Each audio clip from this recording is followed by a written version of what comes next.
Exercise 12.2 का third question है, Radha made a picture of an aeroplane with coloured paper as shown in the figure, find the total area of the paper use. और ये figure अभी आप अपनी screen पे देख रहे होगे, ये एरोप्लेन का फिगर है जो कलर्ड पेपर से उसने बनाया है और ये 5 पार्ट्स में डिवाइड है। हमें क्या करना है, इसके टोटल एरिया के लिए इन 5 पार्ट्स का जो एरिया आएगा उनको हमें ऐड करना है। फर्स्ट पार्ट ट्रायंगुलर शेप में है, फोर्थ और फिफ्थ पार्ट भी ट्रायंगुलर शेप में है, सेकंड पार्ट जो है हमारा वो रेक्टेंगल में है और थर्ड पार्ट जो हमारा है वो है ट्रेपेजियम की शेप में। तो स्टार्ट करेंगे 1 बाय 1 इनके हर एक पार्ट का सॉल्यूशन फाइंड आउट करना।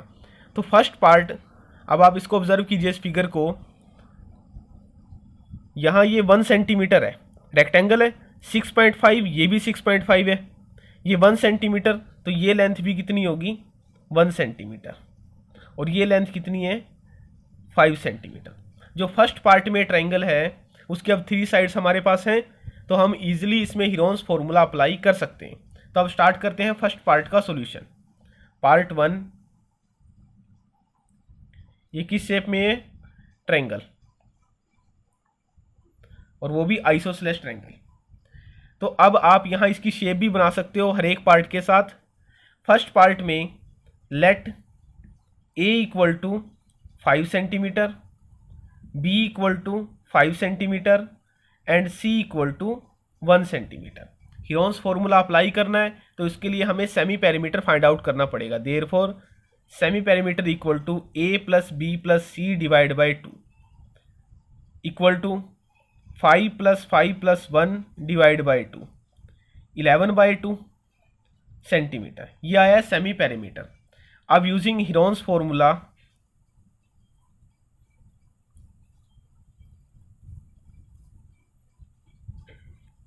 एरिया ऑफ पार्ट 1 या एरिया ऑफ पार्ट 1 की शेप में है, ट्रायंगुलर शेप में, तो उसका एरिया हो जाएगा, ये फॉर्मूला है S minus A, S minus B, S minus C. अब वैल्यू पुट करते हैं एस, ए, बी और सी के प्लेस पे। एस की वैल्यू है 11 बाई 2, 11 बाई 2 माइनस ए की वैल्यू है 5, 11 बाई 2 माइनस 5 और 11 बाई 2 माइनस 1। ए, बी और सी के प्लेस पे और एस के प्लेस पे हमने वैल्यू पुट की है। अब इन ब्रैकेट्स को हमें सॉल्व करना है। यहाँ 11 बाई 2, फर्स्ट ब्रैकेट में हम एलसीएम लेंगे, यहाँ पहले इसका एलसीएम 2 आएगा, एलसीएम को सॉल्व करोगे 11 माइनस 10। सेकेंड ब्रैकेट में भी सेम यही है, 11 minus 10 divide by 2। Third bracket के एलसीएम को जब आप सॉल्व करोगे 11 माइनस 2, ये आया है 11 बाई 2, यहाँ है ये 1 बाई 2, नेक्स्ट ब्रैकेट में भी 1 बाई 2 और इस ब्रैकेट में है ये 9 बाई 2। अब इनको हमें देखना है भी कौन सा पेयर में है। 11 मल्टीप्लाई 9 को हम लिख सकते हैं 3 स्क्वायर, और इनको आप मल्टीप्लाई कीजिए 4 मल्टीप्लाई 4 16, तो 16 किस नंबर का स्क्वायर है, 4 का स्क्वायर। ये आप समझ गए होंगे कैसे आया है वो।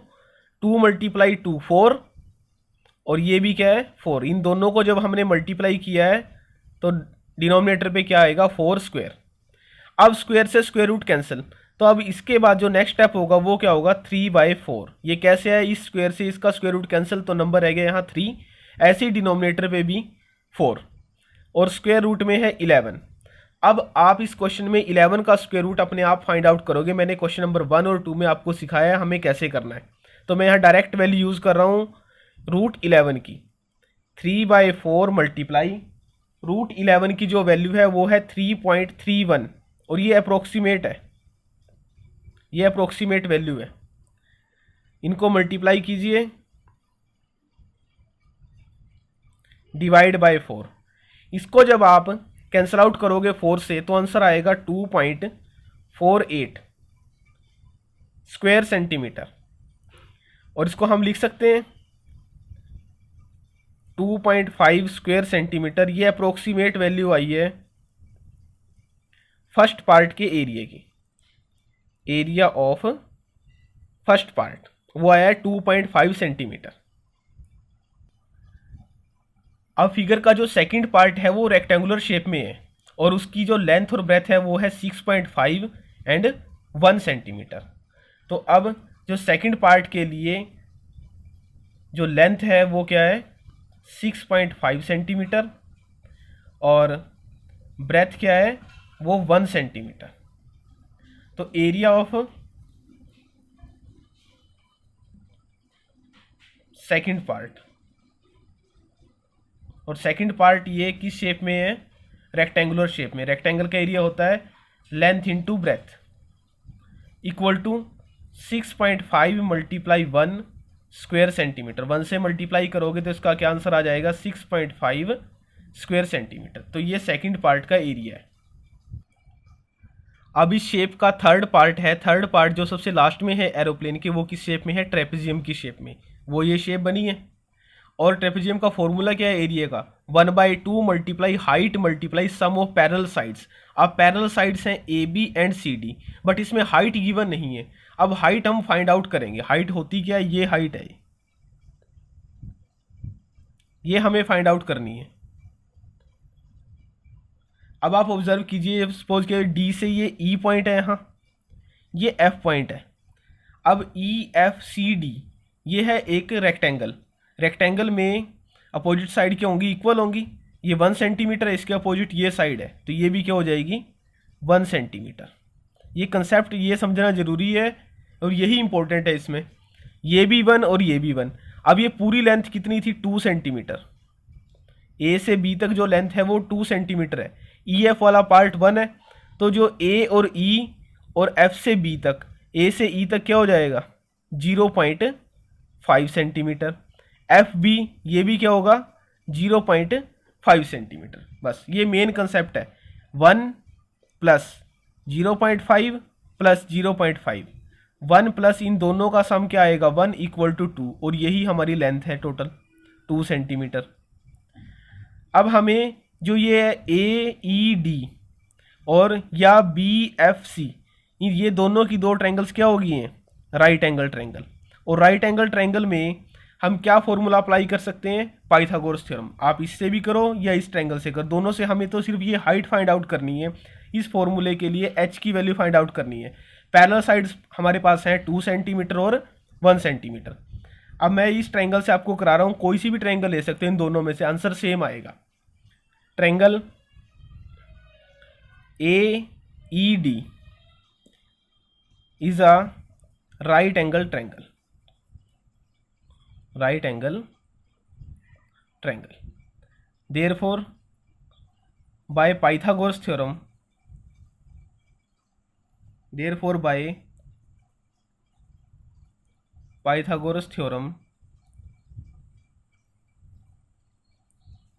जो पाइथागोरस थ्योरम का जो रिजल्ट है वो किसके इक्वल है, hypotenuse square equal to base square plus perpendicular square. अब वैल्यू पुट करते हैं। इस जो हाइपोटेन्यूज की वैल्यू है वो क्या है 1, बेस ए ई ये बेस है, इसकी वैल्यू क्या है 0.5,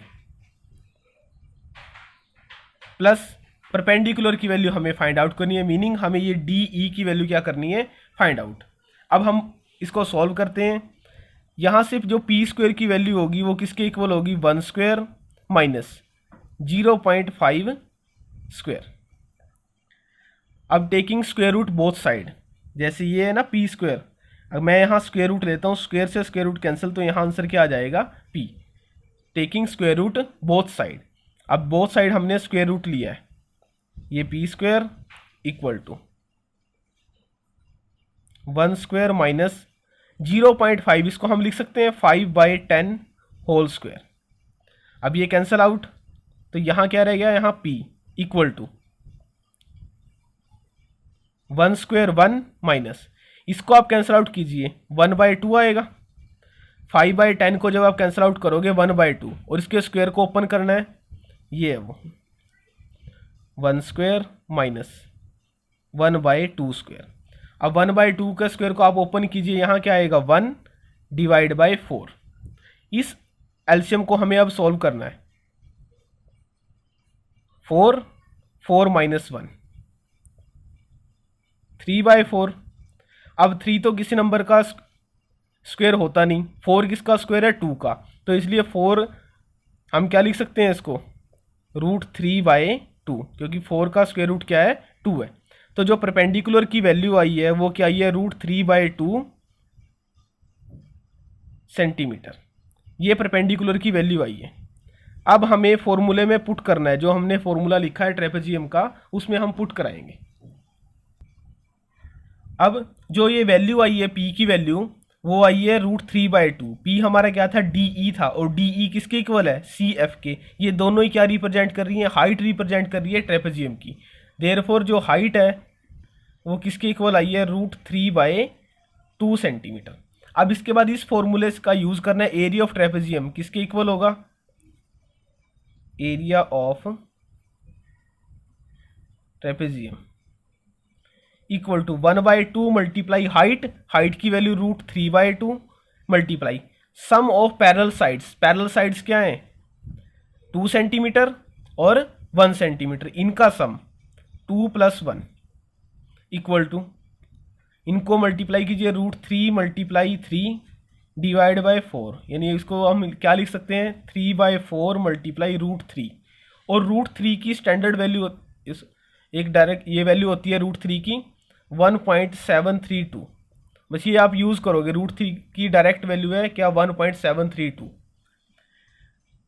अब यहाँ पुट कीजिए 3/4 मल्टीप्लाई 1.732, इनको मल्टीप्लाई कीजिए, आंसर क्या आएगा, 5.196 डिवाइड बाय 4, और इसको कैंसिल आउट करेंगे 1.299, ये आ गया। इसको हम लिख सकते हैं डेसिमल के बाद 1 डिजिट के लिए 1.3 स्क्वायर सेंटीमीटर।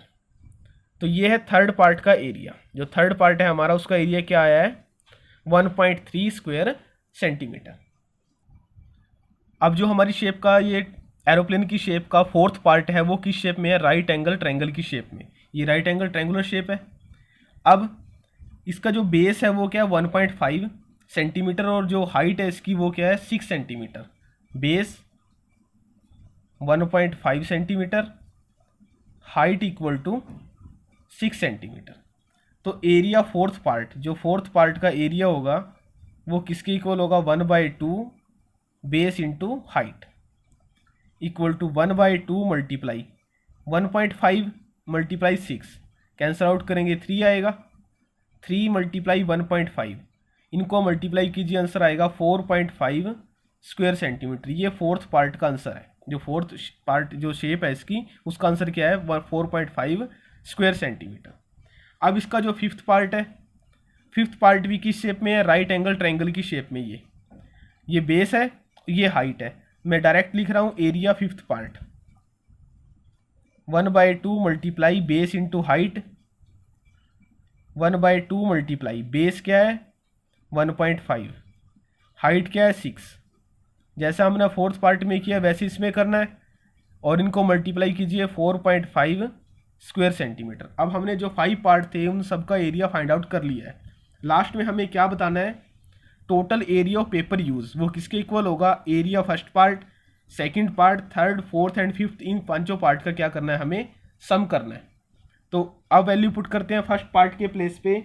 जो फर्स्ट पार्ट की वैल्यू आई थी वो क्या आई थी 2.5, सेकंड पार्ट की जो वैल्यू आई है वो आई है 6.5, थर्ड पार्ट की 1.3, फोर्थ एंड फिफ्थ जो पार्ट है उसकी वैल्यू आई है 4.5 स्क्वायर सेंटीमीटर। इनको आप ऐड कीजिए 19.3 स्क्वायर सेंटीमीटर। ये अप्रोक्सीमेट वैल्यू है। 19.4, 19.5 या 19.2 भी कई बार आंसर आ सकता है आपका। तो ये अप्रोक्सीमेट वैल्यू और ये कंप्लीट है यहाँ थर्ड क्वेश्चन।